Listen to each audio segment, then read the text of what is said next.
Hello guys, welcome back to my channel. అందరూ ఎలా ఉన్నారు? బాగున్నారు? నేనైతే చాలా బాగున్నాను. ఈరోజు వీడియో ఏంటో చూసారు కదా, వేడి వేడి పొగలు కక్కుతుంది అనమాట. ఫిష్ పులుసు నాకు చూస్తుంటే ఎప్పుడు కూడా నోట్లో నీళ్ళు వచ్చేస్తున్నాయి. చాలా బాగుంటుంది. ఇది చాలా ఈజీ అనమాట. చాలా ఈజీ ప్రాసెస్లో చూపిస్తాను. చూసారా నేను ఎలా అమ్మమ్మని తినేస్తున్నానో? అంత బాగుంటుంది. ఇది యాక్చువల్గా మా హస్బెండ్ రెసిపీ. నాకు మ్యారేజ్కి ముందు చేపల పులుసు ఇలా చేయడం రాదు ఫిష్తో. తర్వాత నేర్చుకున్నాను అనమాట తనని చూసి చేయడం. ఫిష్ బాగా పసుపు వేసి బాగా క్లీన్ చేసి పెట్టుకోవాలి. కల్లుప్పు వేసి కడిగితే మెయిన్ అదంతా స్మెల్ అంతా పోతుంది. స్మెల్ పోతే ఫిష్ బాగుంటుంది అనమాట. దీనికి నేను 1 pot ఫిష్ కర్రీ అని పేరు పెట్టాను అనమాట. ఎందుకంటే మనం అక్కడ దగ్గర ఉండి వెయిట్ చేయక్కర్లేదు. ఇలా ఒకసారి అన్నీ వేసేసి మనం ఫిష్ కర్రీలో ఏమేస్తామో అన్నీ ఒకేసారి వేసేసి డైరెక్ట్గా పెట్టేయటమే అనమాట స్టవ్ మీద. ఫిష్ని శుభ్రంగా కడిగి పెట్టుకున్న తర్వాత ఉప్పు, కారం, పసుపు, సాల్ట్ అన్నీ వేసి బాగా కలిపి పెట్టుకోండి. కలిపి పెట్టుకున్న తర్వాత మా వారు ఫిష్ కర్రీ చేశారు అంటే కంపల్సరీ మ్యాంగో, బెండకాయ 2 వేస్తారు కంపల్సరీ. ఫిష్ ఎంత టేస్టీగా ఉంటుందో బెండకాయ ముక్క అయినా సరే, మ్యాంగో ముక్క అయినా సరే ఎంత టేస్టీగా ఉంటుందో కదా. ఉంటుంది అని నేను చెప్తున్నాను. చాలా టేస్టీగా ఉంటుంది. చాలా బాగుంటుంది. యాక్చువల్గా నెల్లూరు సైడ్ వాళ్ళు మామిడికాయ వేస్తారు. వాళ్ళ సైడ్ నెల్లూరు చేపల పులుసు అంటారు కదా, అందులో మామిడికాయ వేస్తారు.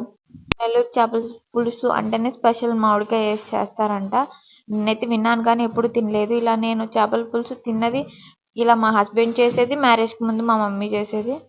మా మమ్మీ పాత పద్ధతిలో చేస్తుంది. అది కూడా చాలా బాగుంటుంది. రెండు టేస్టులు అనమాట. ఏ టేస్ట్ మర్చిపోము కదా.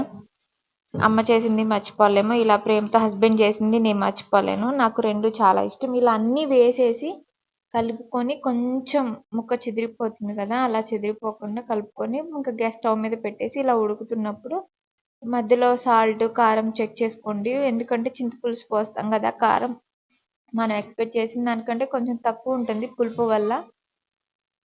చెక్ చేసుకొని నేను కొంచెం కారము, ధనియాల పొడి వేసాను అనమాట. దీనికి ఎందుకు 1 pot రెసిపీ అని పెట్టానో మీకు అర్థమైపోతుంది కదా.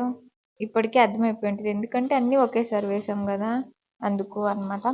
ట్రై చేయండి ఎవరైనా సరే, బ్యాచులర్స్ అయినా బిగినర్స్ అయినా చాలా ఈజీగా చేసుకోవచ్చు అనమాట. అంత బాగుంటుంది.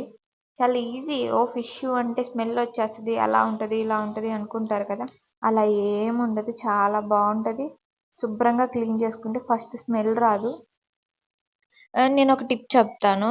ఇలా ఫిష్ స్మెల్ వస్తుంది అనుకున్న వాళ్ళు తిన్న తర్వాత ఆ ప్లేట్స్ వండినవి ఏమి కొంచెం లెమన్ పిండి స్లైస్ చేసి ఆ లెమన్ డ్రాప్స్ వేసుకొని కడుక్కుంటే ఆ గిన్నెల్లో స్మెల్ కూడా ఉండదు అనమాట. చాలా బాగుంటుంది. మంచి స్మెల్ రాదు, మంచిగా తినొచ్చు, ఎంజాయ్ చేయొచ్చు. నాకైతే చాలా ఇష్టం అనమాట ఈ ఫిష్ కర్రీ. ఎవరైనా ట్రై చేయండి నచ్చిన వాళ్ళు రెసిపీ. చాలా ఈజీ రెసిపీ, ఎవరైనా ట్రై చేయొచ్చు. చేసిన వాళ్ళు ఎవరైనా ట్రై చేస్తే నాకు కామెంట్ చేయడం మాత్రం మర్చిపోవద్దు. Thanks for watching. ఎవరైనా కొత్తగా చూస్తే